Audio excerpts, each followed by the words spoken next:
or some random point in time that we ascribe to as New Year, because the planet doesn't know when it starts or not. Yeah?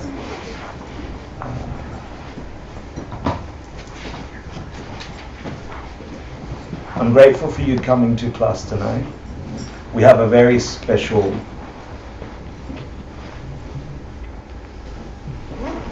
opportunity in our lives to turn our human lives and our human mind into something extraordinary, beyond ordinary. Yeah. In our busy, normal, everyday lives, ever since we've been conscious, we're just habitual creatures. Yeah. And that comes from something. Your lives can be absolutely anything. Your identity can be absolutely anything. And it doesn't just sit within the realm of human. Yeah? Gods and demigods and animals, and the expression of consciousness is vast, vast. And we're trapped in this little tiny spectrum called human. And we see and taste and touch and experience the world through this. And it's natural to think that's normal and all there is, and it isn't. I hope tonight to give you a little tap in the heart and open up your own self-help mechanism, yeah, by introducing these incredible concepts we call Buddhism, but it isn't Buddhism. No one owns these things. It is if you get it, you're tapping into the ultimate potential of your consciousness. And then when you learn the manual, you have the freedom to get woken up, enlightened. Yeah? And I hope that for each of you, at whatever level of wishing you want. We're going to talk about it tonight. So it's a special class because it's in our minds we think it's the beginning of something. 2016, it's early January. I can start things. I'm going to start the class by swearing. Bullshit. It's the same as last week and the week before. But it's nice that we have this perception of reset, because it gives us like, oh, I've got some energy now. I don't have to be as tired as I was December 26. Which was only a couple of weeks ago. You were tired, if you were. So I invite you, the reason for my preamble is I invite you to please take this time, these 2 hours of Dharma talk. I'm just sharing as a friend something that I've had the fortune to touch for the last 20 years, and it has electrified my mind in a way that it hasn't gone. And my habit of being human has stayed. You know, I still want to have my weirdness and my pleasures, and oh look, the world, Instagram, like, kissing, touching, you know, like all the human things. But then at the back of that, you get these moments of perspective that are enough, or was enough for me to give me 20 years and infinite of hope that this precious thing we call human life is filled with infinite potential, and it's completely, honestly, truly within your power, yeah, to transform. But you gotta learn stuff, like figure out the essence of that thing. So I'm gonna call the learning the alphabet. If you don't know letters in an alphabet, you can't figure out words or sentences or speak and communicate, and this magic that is language. So this is like learning an alphabet of a reality we rarely touch. But once you get the alphabet, you can make up words like anti-disestablishmentarianism. So I invite you, please, give yourself 2 hours of becoming enlightened. Yeah? In this tradition, the Tibetan Buddhist tradition, which I'll cover a little bit of the lineage tonight, we do this offering of a mandala, of a perfect universe, in the hope that giving away everything perfect we can imagine, that our minds will have the capacity to experience a result of that, which is everything you can imagine. Yeah. So we're going to do a few blah blahs in Tibetan. In your mind, imagine the world as perfected, the entire universe, time and space, every being in it, completely perfect. Yeah. Sashi Bukir Jushin Metok Chan Rira Linshin Hadi Sangye Shindu Mite Varhi Drogun Nanda Shinla Chupasho Idam Guru Ratna Mandalakam Ninyatayami Sangye Chidam Zoki Joknam Nam Janchu Vardu Dakni Yapsuchi Raki Jinyen Gife Sonam Ki Rola Benchir Sangye Drupasho Sangye Jivan Zoki Choknam Lam Janchu Vardu Dakni Yapsuchi Daki Jinyen Gipe Sonam Ki Drola Benchir Sangye Drupasho Sangye Shidan Zoki Chognam La Janchu Vardu Dakni Yapsuchi Daki Jinyen Gipe Sonam Ki Drola Benchir Sangye Drupasho.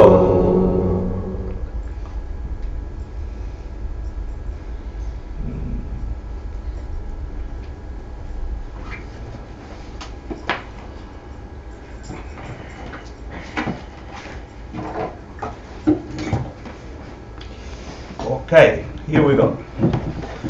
A couple of logistics. Usually the way these classes go is we go for about an hour and then we have a quick break. You're welcome to come and bring food and drink like some people have, and then share it amongst yourselves and have a quick chat for sometimes 10 minutes, sometimes 5 minutes, sometimes not at all, about the stuff we covered. And then come back, we finish the class, and then you think about what it is that we heard here and see if you can apply it to your life. So it's not a philosophy class in terms of, oh, I learned something new, like the makeup of chocolate or something, you know. I honestly believe, truly believe this path, these ideas can completely transform your existence. There is a code that unlocks a world that is here right now. It's available to you right now, but we don't see it because we're stuck in this perspective.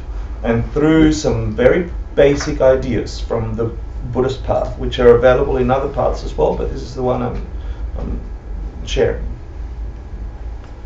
You can have a look at your mind experiencing reality and understand what it is that is producing it, and then engineer a reality that is of your liking, to put it simply. Tonight's class, I'm going to give you a quick summary of what the classes are going to be between now and April 1st. Yeah? And it's really in preparation for quite an in-depth course that will happen in April called Asian Classics Institute Course 13, the course on logic. Yeah? We're talking about the idea of perception, the understanding of how it is that we construct our world from a logical perspective. We're going to come to this very heavy Tibetan subject in April. Before then, I wanted to catch everybody that wanted to catch up on the core concepts we've already covered in detail. I want to touch them between now and April and look at the core concepts in relation to how could we use logic to really see these concepts for what they are and not for what I believe most Western understanding of Buddhist thought is. We think Buddhism generally, I'm not sure about you, right, but I've experienced it. Most of us think, oh, this is going to make me feel good, right? So I'm going to have a feel-good cult where if I learn these things, I just can have more pleasure in this. It's way beyond that. That's a byproduct.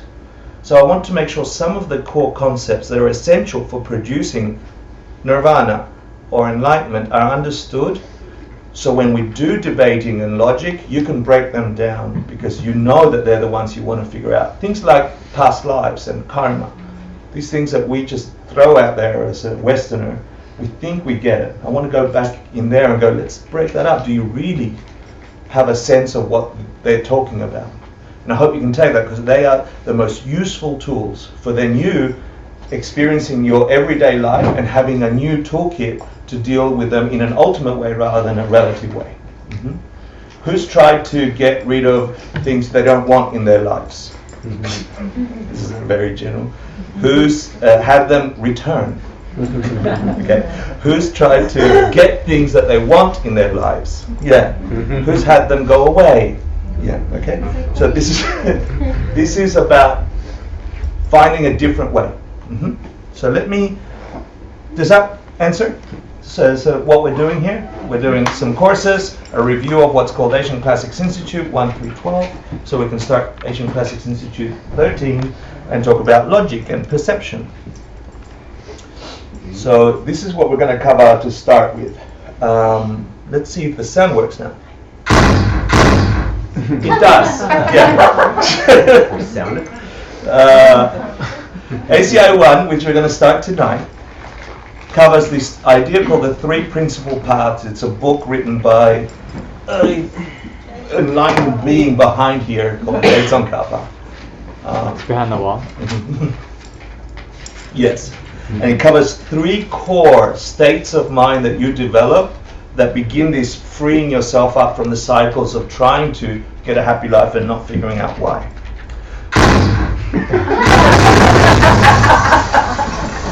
Then we're going to do the rest of that, okay? Buddhist Refuge talks about the idea, the states of mind that you develop to really protect you from things that hurt you. Real protection, not the temporary protection that we seem to get. When you don't like something, you do an action to run away from it or to stop it happening, but they keep returning. Yeah, we're talking about some ultimate protection, some three things that are ultimate protections. When you understand them, they will color every activity you'll ever do if you understand them. Yeah, and then you practice that. Then applied meditation, we begin to see that 90+% of this game is how your mind is experiencing the universe, meaning your universe, not stars and planets. I mean every sense, every experience, every thought, every memory, everything you taste and touch is filtered through your mind, through this human slip. And we color it with meaning and we do it so fast we miss it and we think that's reality. The act of meditation is to focus your mind in such a way that you see the illusion that is the creation of your universe. And when you see it, then you get this true understanding that you can engineer a universe that is perfected. And it's beautiful. But you've got to do this thing called meditation. Yeah? And we're going to talk about that. Then something that's missing in the West is this idea of we think we end when we die. Yeah?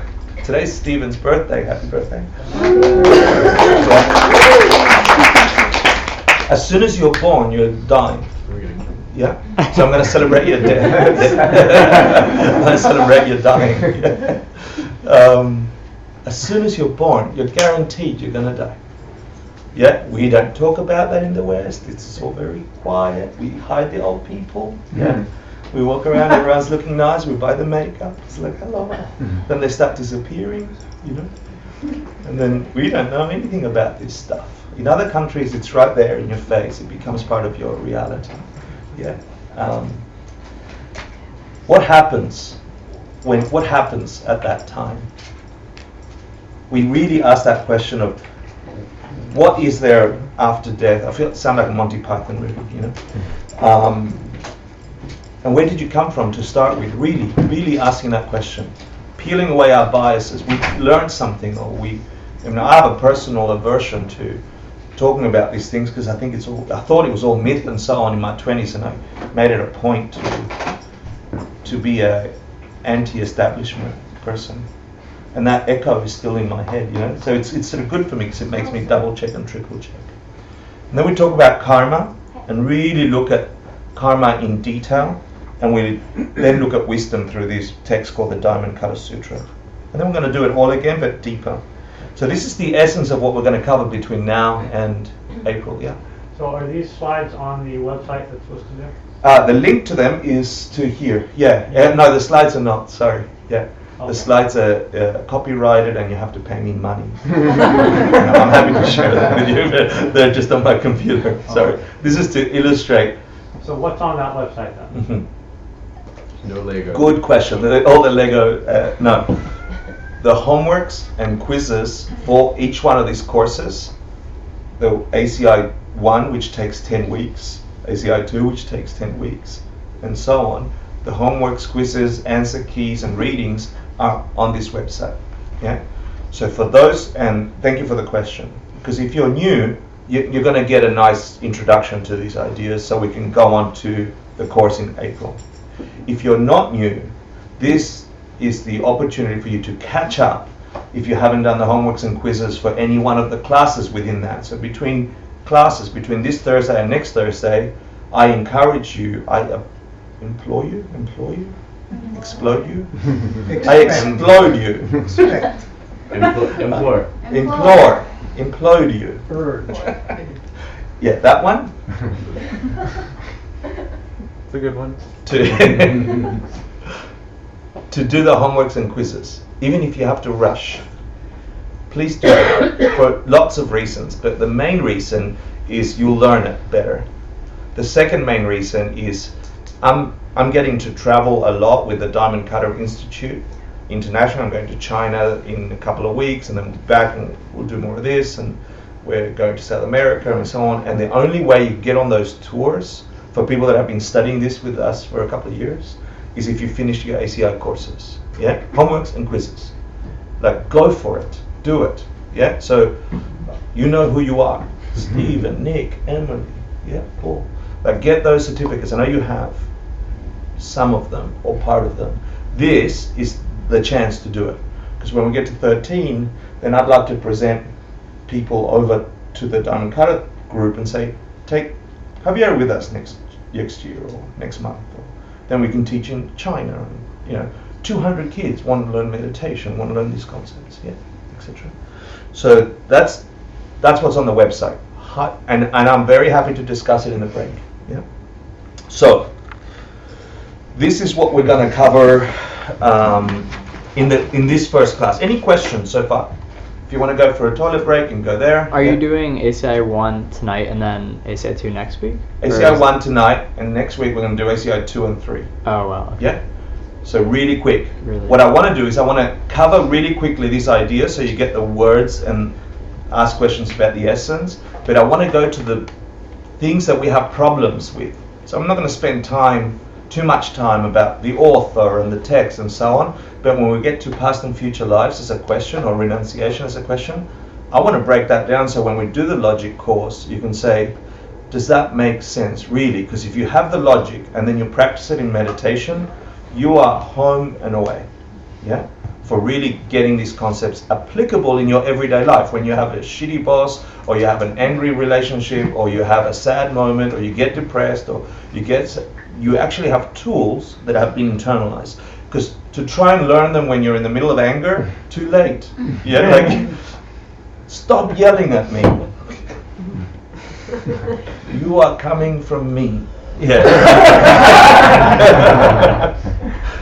Doesn't quite work. Okay? So you've got to have already the impulse. The first impulse should be, he's yelling, it sounds wild, and I'm feeling pain. Are those two things connected? Yeah? They must be, because I'm feeling the pain as soon as his decibels went up. Or did I? I was a little moody this morning. You know, like whatever you're going to do in the process to figuring it out. And how come he's not feeling like, he's not feeling like I'm feeling, and the decibels are the same. Why is that? Like, you want to play the scenarios, like playing chess. You want to play the scenarios of logic over and over until you internalize them. Then when stuff happens, you watch this come up like a beautiful flower, yeah? And then you learn, and then you meditate what happened there. And then this will take some time, months, years, depending on how much you internalize. And it will save you from trouble, honestly. Big trouble. Like dying not knowing what life's all about. Trouble, yeah? So I'm going to talk about why these concepts are important before the break. I'm going to talk about some background about it's not something I made up. It's not something made up by someone. Where did these ideas come from and how are they connected to experiences? I'm going to get to the essence of this course, ACI 1.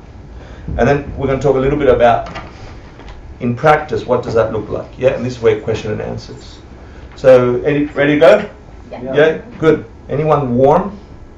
Just me. A little bit. A little bit? No, Okay. I'm a little caliente. We do a little fan. Light fan. Yeah. A little caliente. I'm Por cool. favor. So, I'm going to summarize. So for those of you who have been here before, yeah, have done ACI before, I want you to think this, not just as a review, but in terms of in relation to logic. Do I really understand the logic behind these ideas? And if you don't, write something down, we'll have a discussion, yeah? So, people on this planet try to get meaning or purpose in their lives by traveling, going to see different places. Who's done that? Who likes traveling? It's nice, right? You have a nice experience, yeah? Who's traveled a lot? Yeah, cool. We go and look for happiness or essence or purpose through traveling, and sometimes we find it, sometimes we don't, right? Who's walked into too many cathedrals where the feeling stopped? Okay. Me too. I wish it didn't, because some of the later ones were really awesome, but I was already okay. Then we try and look for some pleasure in other activities, you know, like let's go surfing and really get into that, and I get that sense, and then at some point, you know, either it changes or you make it your whole life, or playing music like Austin over there, who's an amazing music person, internationally acclaimed. Yeah, this is you, yeah, with a DJ. Yeah, okay. Or you get married, you look for a relationship. You know, this is same-sex marriage.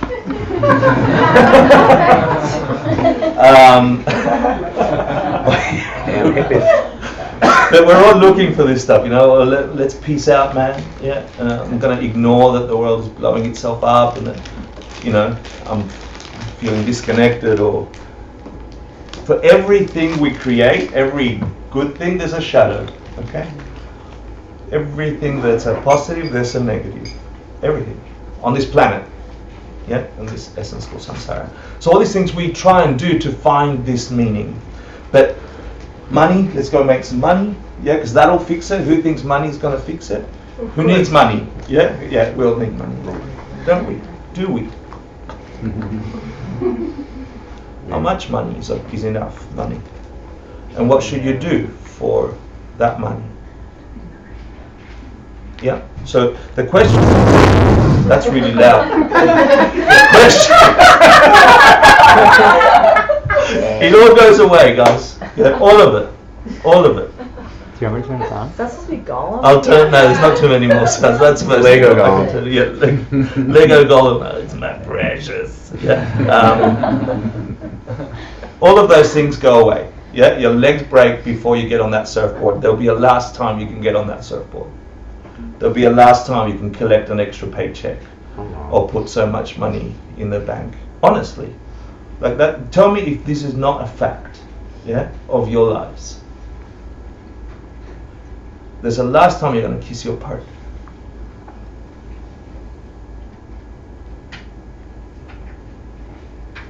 And we're not prepared for it. We get surprised. We get surprised when it happens. It's been happening for centuries, millennia, to creatures like you, not different to you. And we're surprised. Oh my God. You know? And it honestly doesn't have to be that way. There is a different way of engaging existence that can give you a sense of bliss even when you realize that as soon as someone is born, they must die. And you are freed from the pain that we just felt just now because I didn't continue talking seriously about everything disappearing that you work for. And you know that according to this understanding, the only thing that doesn't disappear is these imprints you leave in your consciousness.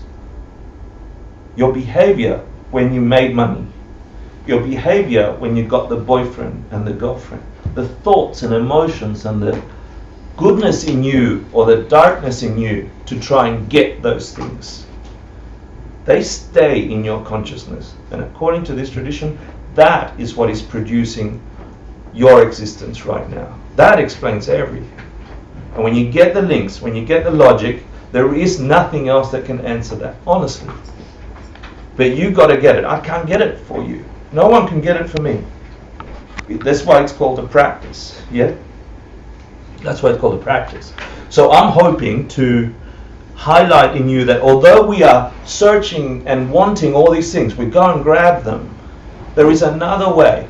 But it takes some time, some composure. Even though the world is moving crazy, you learn some letters of this alphabet and you can create a language that is universal. Yeah? Does that make sense? That's why this is important. For those that have studied ACI, this in relation to ACI 13, the study of logic and perception.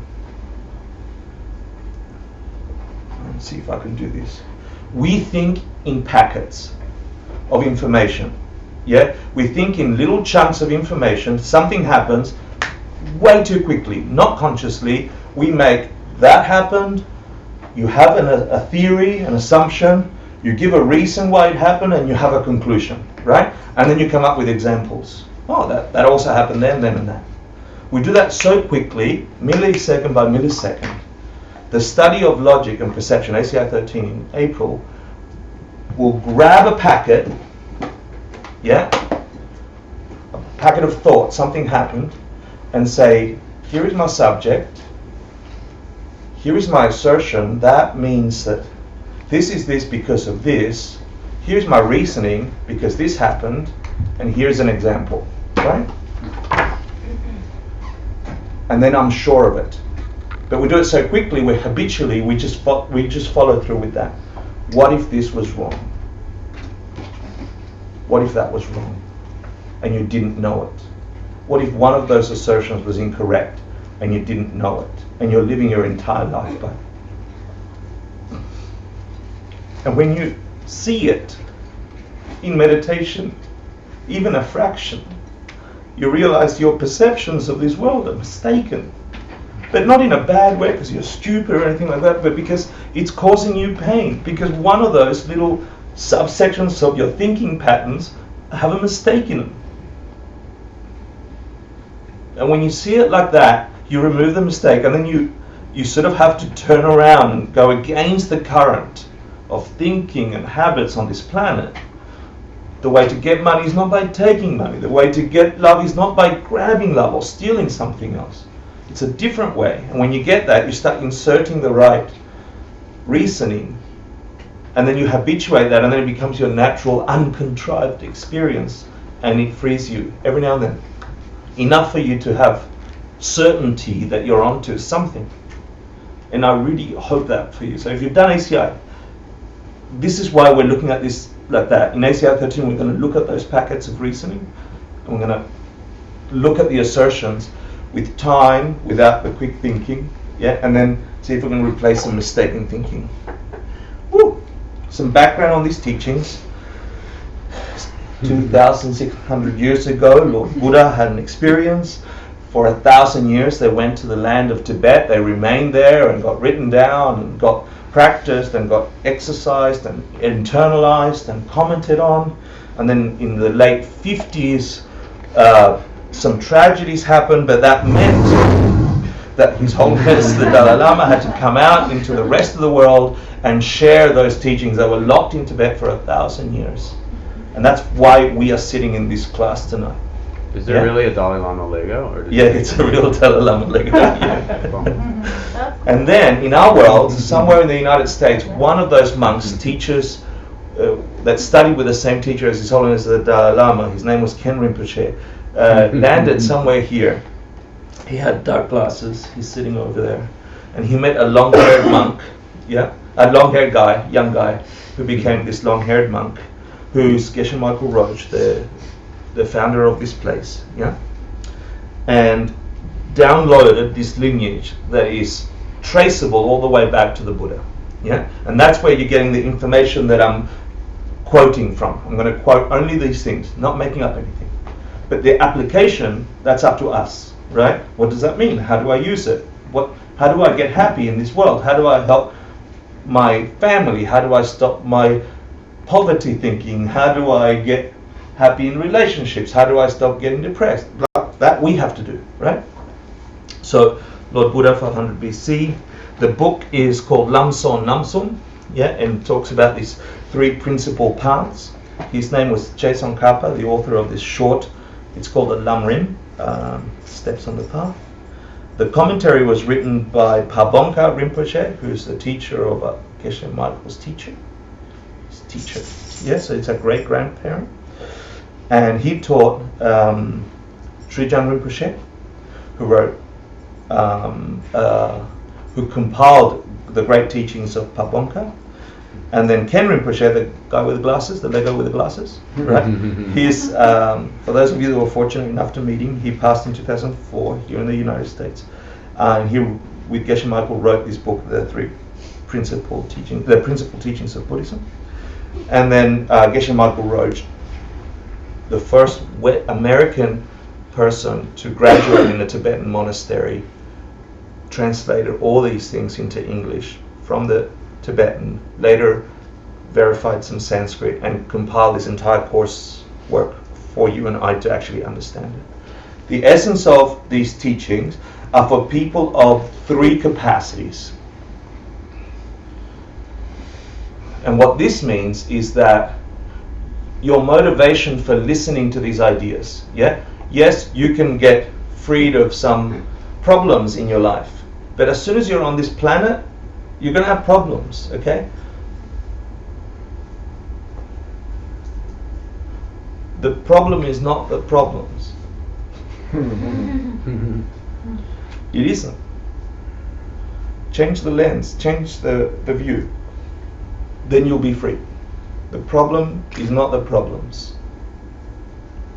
It's something in that packet of logic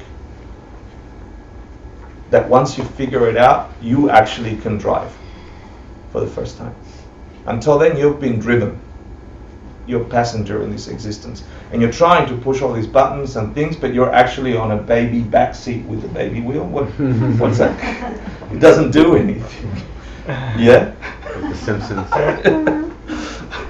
Yeah. The Simpsons opener. Yeah. So the 3 scopes are that's pretty loud. Yeah.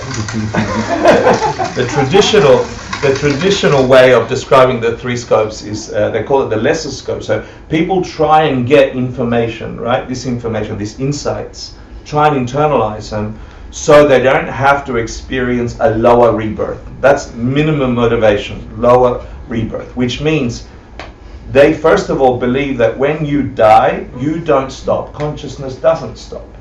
That's a fundamental belief that is sitting here. We have to figure that out with logic, right? We'll get to it in one of these courses.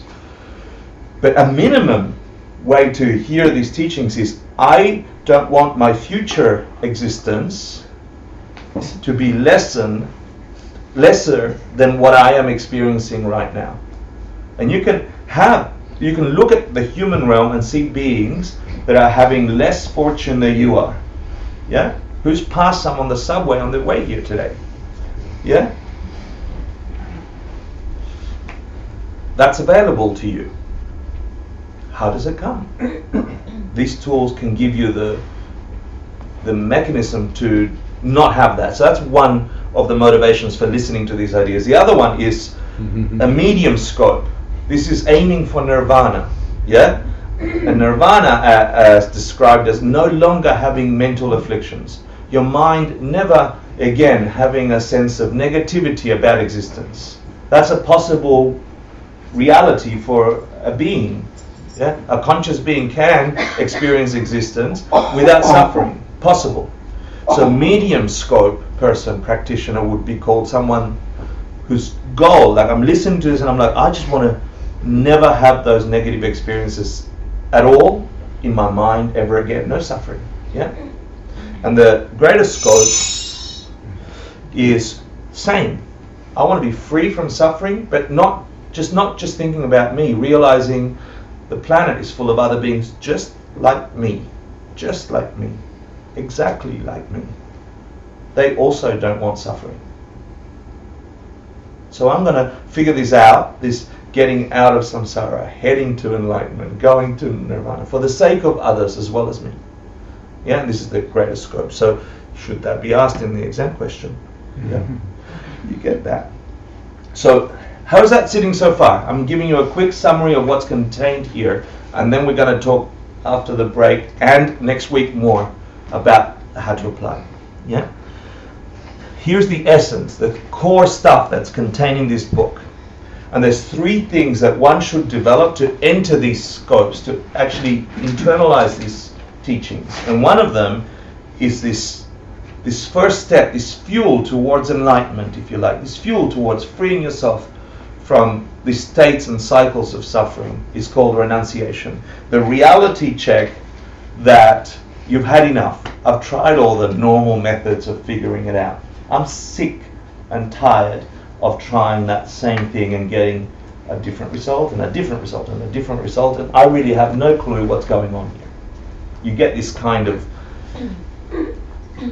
I don't want to say give up, because it's not a give up, it's I give up on a stupid way of addressing happiness. Does that make sense? You get real about it. You're like, okay, from now on, I'm serious.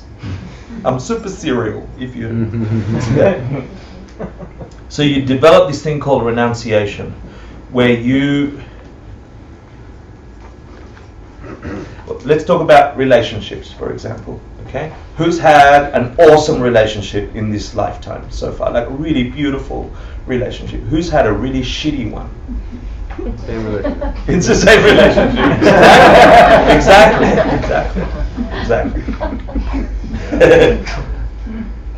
You get fed up of that coming back and coming back and coming back. And you're like, oh, I really want to figure it out. So you're not going to go, oh, I'm going to try another one and another one and another one, because that's obviously not the answer. There's something else. So you see how that gives you fuel for going deeper rather than nominal. Yeah? So developing renunciation is a key aspect of these three principal paths. And you get renunciation in a couple of ways. You can get it intellectually. You can go, hold on, I've tried 6 relationships. They all started good. Within, for me, it's about 2 and a bit years, it was 2 and a bit years, I get that weirdness, right? And interesting, they all seem to be weird in a similar way. They're all stupid. Yeah? I must choose the wrong people. Yeah?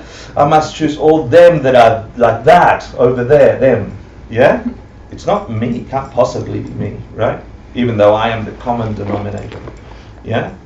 Or you're like, I'm sick of this place. This town is, I'm being repressed.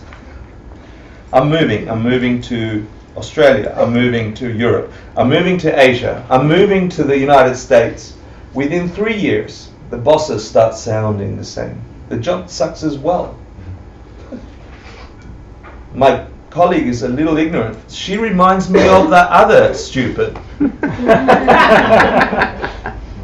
Nothing to do with me, right? I just happen to land in the wrong country again. Okay, so you get sick of that, and you realize, as hard as it is, that there's something in you connecting to this reality in that way. And then you go, I better get real. Yeah? That's fuel. It's not a giving up. Do you understand that? Yeah? It's a fuel. It's an energizing thing going, oh, because you're onto something. Yeah? And then there's two other states of mind. I want to give you a break at 8:30, so I'm going to rush through the next few slides, and then we're going to go back and chat them. Yeah? Bodhicitta. Someone give me the technical definition of bodhicitta. The desire to attain enlightenment. For the sake of well-being. Mm-hmm. Give it to me again. The wish for enlightenment for the sake of all beings. The wish for enlightenment. Okay, say it like a parrot again.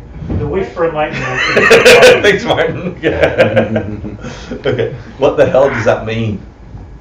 Yeah, so the definition is correct, right? Sake for enlightenment for the sake of all living beings. You've already done this in the course, right? Sake for enlightenment for all living beings. I'm going to meditate now. Sake for enlightenment for all sake of living beings. No, but we do this to information. We do this to data. We do this to even the most precious things. We do it. It's terrible. I'm going to get enlightened for the sake of all living beings. That sounds good. I know, it doesn't. Oh, that's awesome. No. But really, you got to feel every nuance of that decibel of those words. Yeah. Because it's not the words.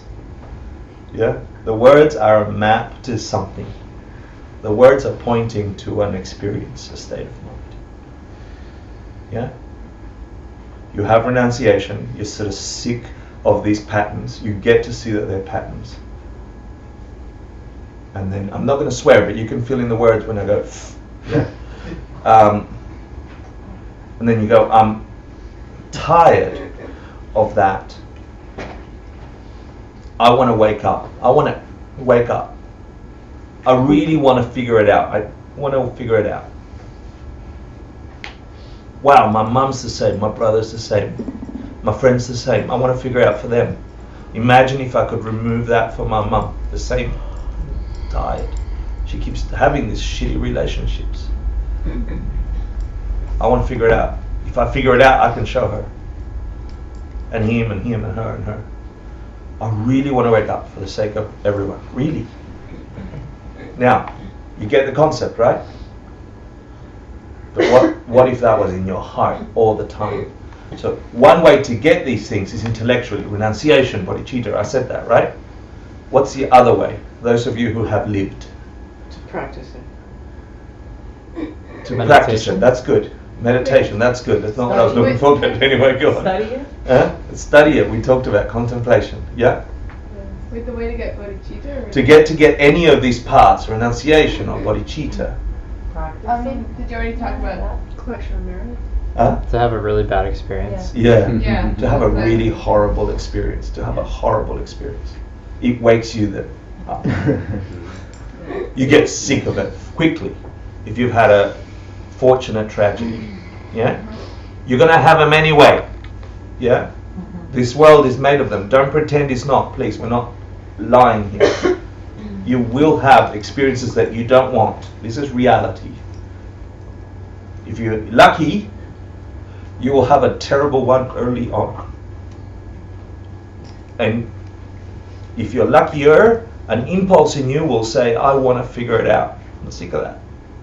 I've seen too many people like that.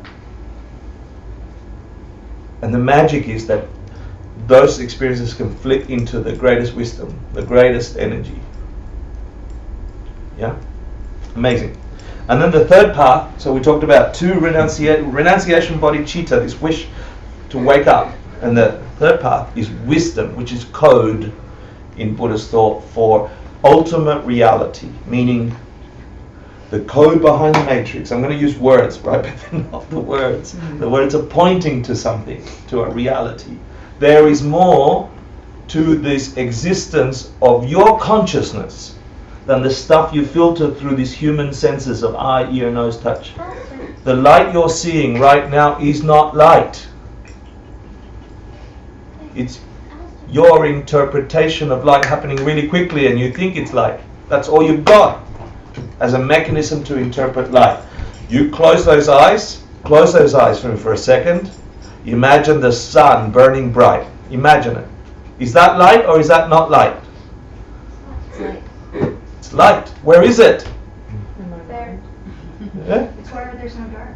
There's no dark. It's your consciousness doing something. Imagine tapping into that. When you open your eyes and you look at the sun, you're having the same experience.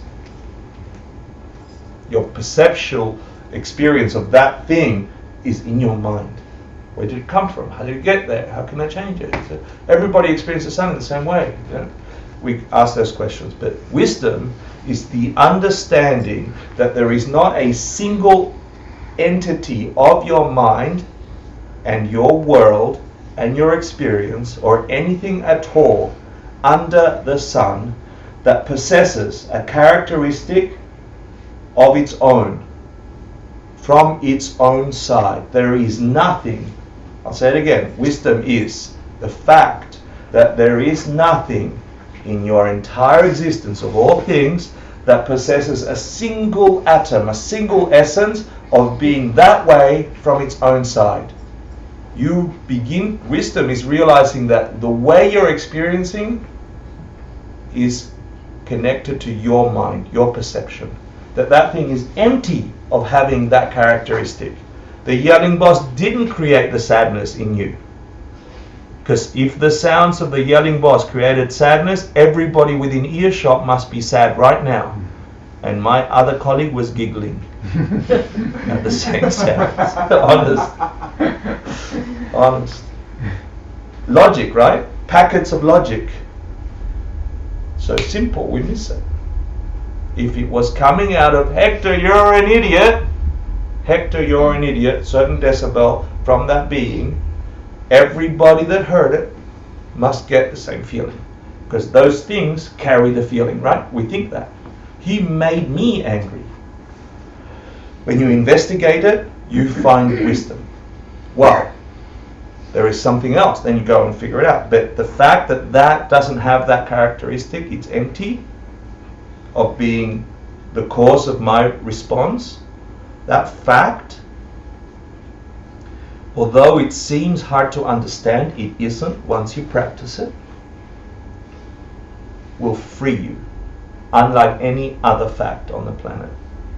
Because what that means is that if the sounds are coming out saying, Hector, you're an idiot, and I'm going, oh my God, and someone's going, hee hee hee, both those realities are available upon that sound. And then a third, and then a fourth, and then as many as there are minds with ears. And if I could figure out how to engineer the every time those sounds would come out, I would naturally go, I am an idiot. You get it? You get what I'm saying? Yeah. So then, technically for those others, method and wisdom produces the two bodies of the Buddha. This is for those of you who have done the study before. And Mahamudra means the direct perception of emptiness. Yeah? Let me get you quickly to this little example of how we are sort of living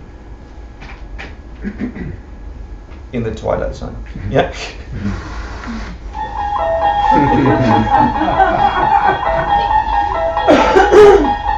You unlock this door with the key of imagination. Beyond it is another Can you turn dimension. off the lights? A dimension of sound. A dimension of sight. A dimension of mind.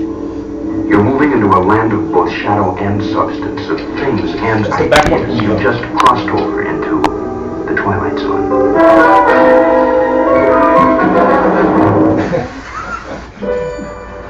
Mr. Smith leads a normal life.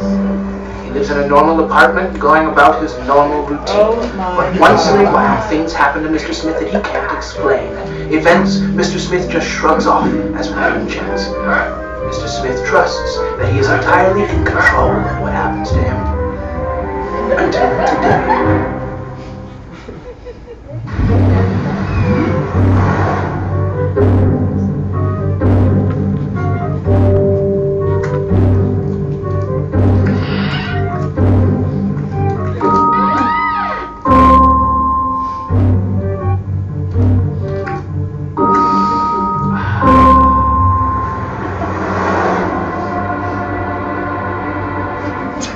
If you've seen the original, you remember this.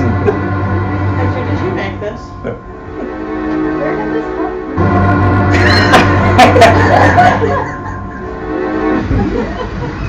Is this thing on? I'm not really sure. Then we should maybe sing Happy Birthday.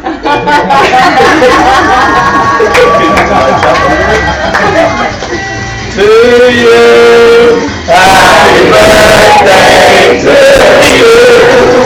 Happy birthday, dear Stephen. Happy birthday to you.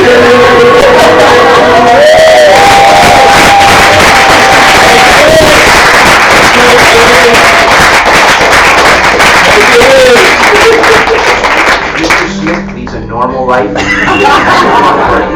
normal town. But now he wonders if he's not in control. Who is? Okay, that was a joke, just to wish him happy birthday. Happy birthday,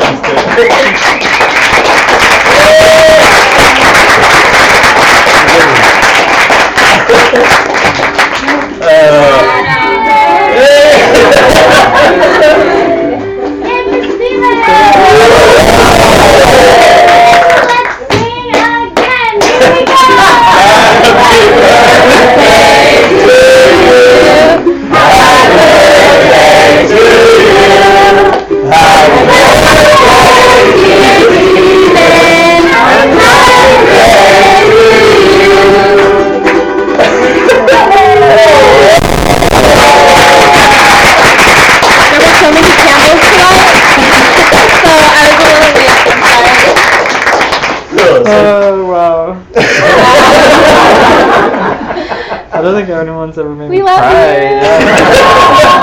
I missed it. Stephen is the reason we have the 3 jewels for the last 2-3 years. Yeah, 2.5 years. He's worked his ass off. That's why he hasn't got an ass. To make this place what it is today. He's worked really hard. It says happy fucking birthday.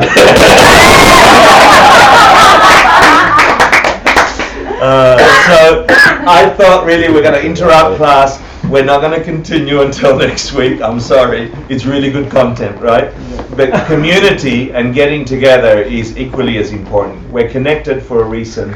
I want to ask you to be thankful for Stephen and for each other, and eat a bunch of food that lots of beautiful people have put together for us. And Steve will put on some music and we'll hang out with friends. Yeah? Wow, really? Oh my god.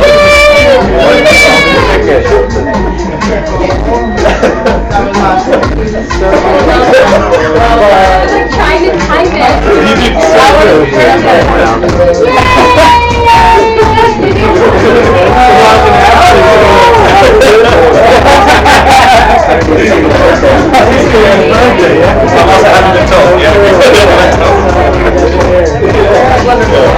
Thank you so much.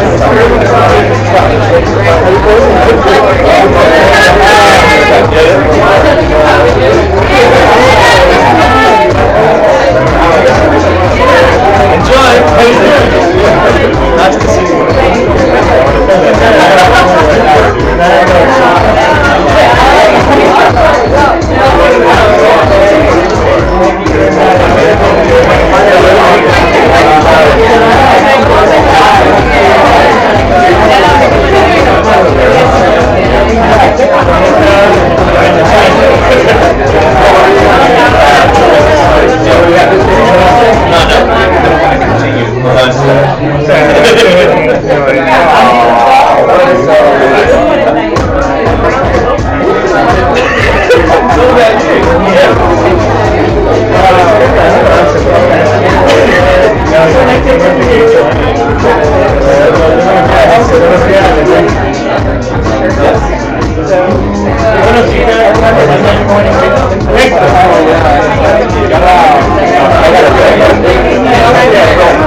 Sorry, Skyper.